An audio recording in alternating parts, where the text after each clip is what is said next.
Good morning, everybody. This is a short introduction to regulatory compliance consulting services that Medical Device Academy offers. So here we go. Hopefully, if you need regulatory compliance, you're not calling me because the FDA is on your doorstep, but often they give you a little bit of warning. They'll call maybe the Friday before, and they'll say, we're going to be there Tuesday. How about that? And so you might be scrambling around trying to figure out how you're going to prepare. My first suggestion, read this blog at the bottom here. I have a hyperlink.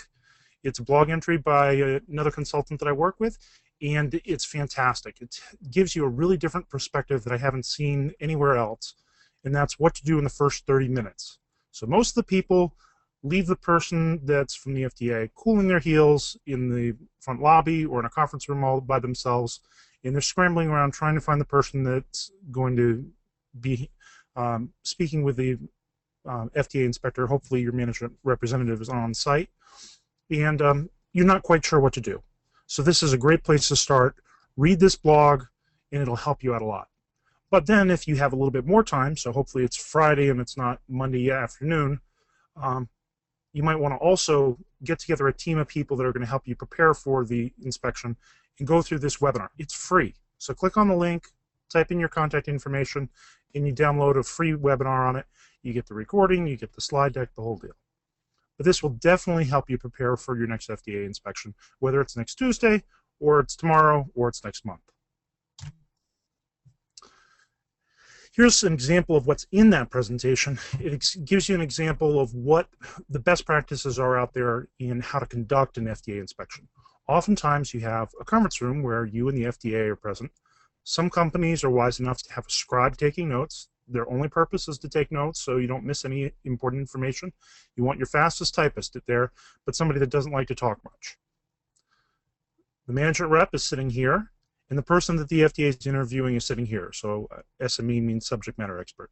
And you might have to call somebody that's not in the facility. You might have to call somebody somewhere else in the facility, so make sure you have a phone in the room, and it should be a speakerphone, because the FDA might be able to answer their question or interview somebody very quickly that's not physically at the facility or off-site, and that's a great solution to sometimes having them answer their question quickly and leave quickly. Then you have the back room. The back room's where all the excitement and activity is, and we have a printer and copier generating copies of records so the FDA can take a copy with them, not the original. We have a fridge with cold beverages and drinks for the crew that's doing all the work. We have a subject matter expert that's on deck. So this is the next person you expect the FDA to speak with. This is the runner, the person running to the file room to grab the originals so they can go on the printer and copier.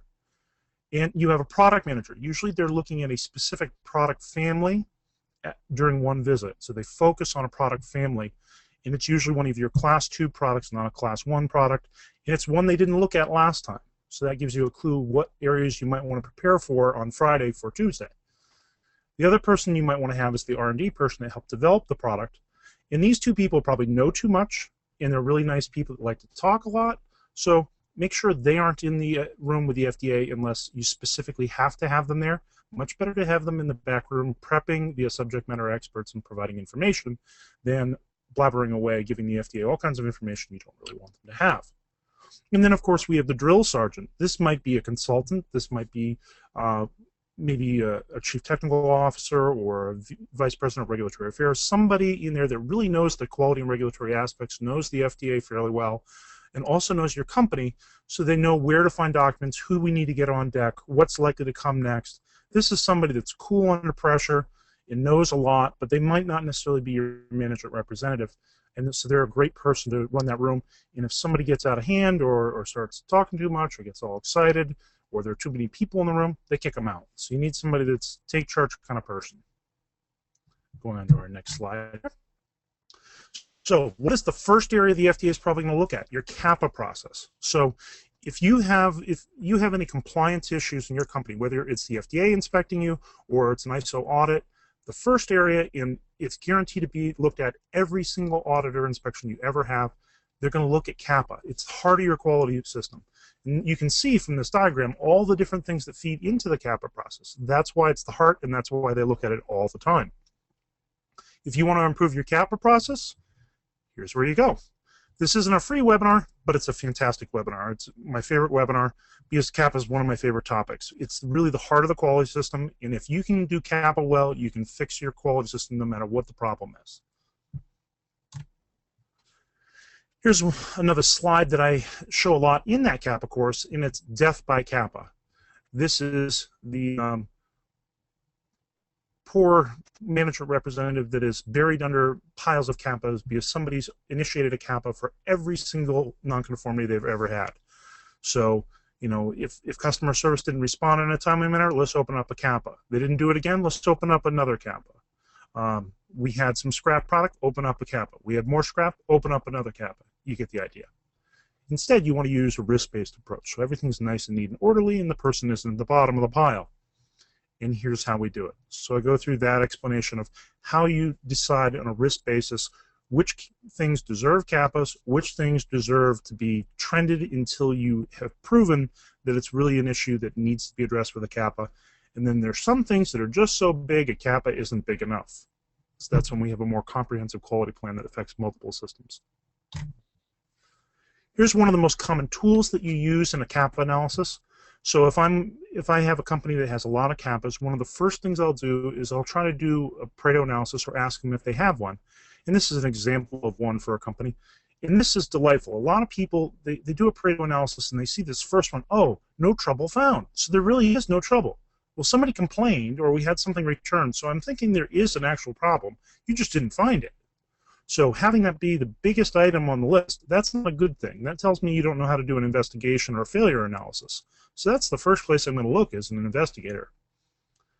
Second item, unit damage. I said, well, that's not my fault. The guy dropped it on the floor. Well, I'm guessing that not all of these were somebody dropped it on the floor. I'm guessing some of these might be due to shipping. So that makes me say, maybe I ought to look at your shipping validation. The next one down on the list, unanticipated effective design changes. Well, that tells me you don't know how to do design verification and validation, so I'm going to look at design. Battery issues. Well, I know batteries can catch on fire, so we might have some safety issues here.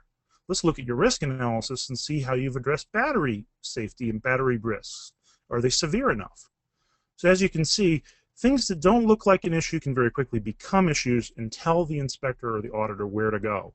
So when I look at your issues, I'm going to be looking at them from a different perspective than you might look at them on a day-to-day basis. And I might give you some ideas of where to look and where to concentrate your efforts in terms of CAPAs, corrective actions, R&D. Where do we want to fix our problems, and which ones are the highest priority, and what areas, if you're having problems, is the inspector going to see in the CAPA system so you can prepare for questions in those areas. This is another type of Pareto analysis that I did, but this one is actually on 483s that other people got, not your company, but companies in general. So in fiscal year 2013, so that's from fourth quarter 2012 all through the way through third quarter 2013, the FDA issued thousands of 483s or inspection observations during their inspections of medical device facilities. And this is just medical device. And here's the Pareto analysis from most common to least common. And I only covered the first 12. But you see number one on the list, design controls. So that goes back to that slide where we had unanticipated effects of design changes. And of course, now we understand why the FDA looks at CAPA so much and always looks at it first. And the next thing they're going to look at is complaints. So you should be prepared for that. So maybe your first subject matter expert that's in the back room is the CAPA expert. Maybe the second person is somebody that does complaint handling. And then we get to medical device reporting, which is also related. But here's a place where you can download for free the Pareto analysis that I did of the fiscal year 2013 483s. And if you're interested in more information about that, we have a blog link there. And if you're wondering what goes wrong in complaints and what things you might want to look at in your own complaint process, I have a complaint webinar here. So it talks about complaints and how to fix them and what makes a good complaint handling system, what doesn't, how to fix it. But your complaint handling system should do all these things. So these are the most common things I see the companies don't do. But these 5 bullets, you should be looking for those. And if one of those resembles what you have or don't have, maybe you ought to give us a call. Next thing, how do I, once I've identified an area I want to focus on, let's say the complaint process, the CAPA process, whatever process it is in your company, then what I do is I use the process approach to auditing. I do an audit of the process to find out why is it broken and what might be the root causes for it and how can we fix it. And a lot of times people don't see things clearly because they're looking at it from the element approach. You know, procedure, they might do a procedure audit and they say, well, we do step 1, step 2, step 3. Well, that isn't the process approach. The process approach, I explained in this diagram, and there's actually a webinar here that explains the process approach, but we use turtle diagrams. And why we call it a turtle diagram, the oval here is the turtle shell, and we have the head, the tail, and the 4 legs. But it's a step-by-step process. It's always the same 7 steps. I'm going to explain what each one is, but if you want more information, you can go here. But the really great thing about this approach that no other auditing technique really does is it captures the linkages between processes. So we have complaint handling here, but a lot of people look at just auditing complaint handling, looking at the records, looking at the procedure. But there's so much more to look at. When you start looking at those linkages of the 4 legs and the head and the tail of the process, well, there are processes leading into this, like customer service feeding into complaint handling. There are outputs of the process going to post-market surveillance. And that should go back, it should be a feedback loop through risk analysis as an input into the design controls for every single complaint that goes into post-market surveillance. It should be updated or reviewed to see if there is a need for an update of your risk analysis. And whenever the risk analysis changes, that's a new input into design controls. You also have another feedback loop to CAPA. So whenever you have a CAPA, you're supposed to determine whether, whenever you have a complaint, you're supposed to determine whether a CAPA is needed. And you should be reviewing complaint records and CAPAs at your manager review. So there's another feedback loop to the CAPA and manager review processes. If you're interested in more about this new model for auditing called adjacent link auditing, that was something I developed and wrote an article on. It was developed by myself and Bridget Glass in New Zealand. She's a consultant I work with a lot. And we developed this, and I wrote an article about it in Bone Zone last year. So there's a link to the article. So you might be thinking, well, the problem's not us. The problem's our suppliers. Well, what kind of supplier evaluation tools are you using? So here's one of my most popular webinars. I've actually recorded it 3 different times. It's been so popular. But it's supplier qualification. Are your suppliers qualified? Prove it. That's the title. And here's the tool that you might be using, an old, decrepitated, outmoded tool that really doesn't work, but everybody uses it. Something like, let's see, a supplier survey that suppliers fill out themselves, maybe 29 pages long, that you copied from maybe some really big company that starts with a G and ends in E. Or maybe over here we have a more modern tool.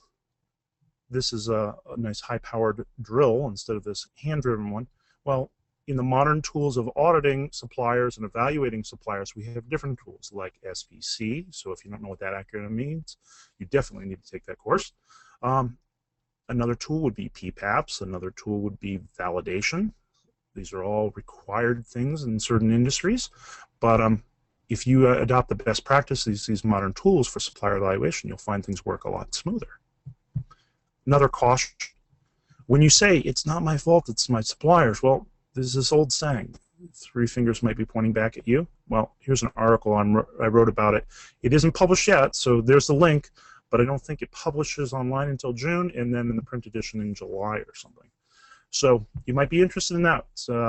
It's a Bone Zone article, and it talks about did you recently issue a SCAR to your supplier, a supplier corrective action request, and what you might look at your own systems that might be faulty as well. I'm not saying your supplier didn't make a mistake, but the root cause might be somewhere else. So here's what I find the most when I help a company with compliance issues. 9 times out of 10, the issue, the real root cause, isn't specifically what caused that mistake.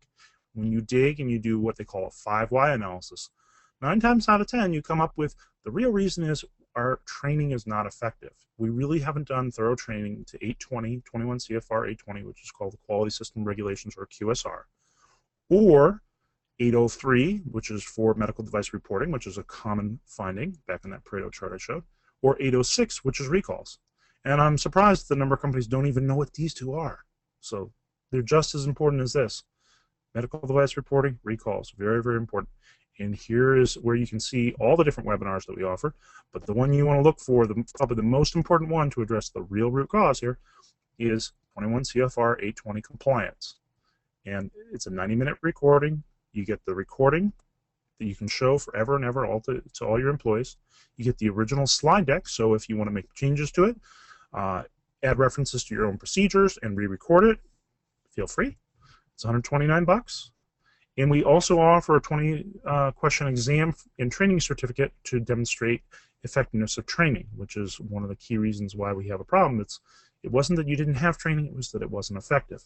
So $49 there.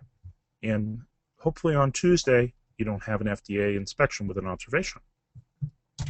So if you need help responding to a 43, so you decided to look at this presentation after you already get the 43, well, give me a call, shoot me an email, or contact me on Skype.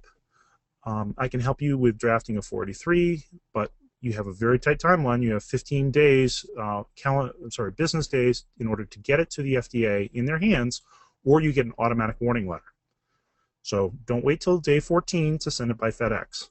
Send it early and get some help before you send it, because the quality of your response can reflect how the FDA treats you next time or in the very near future.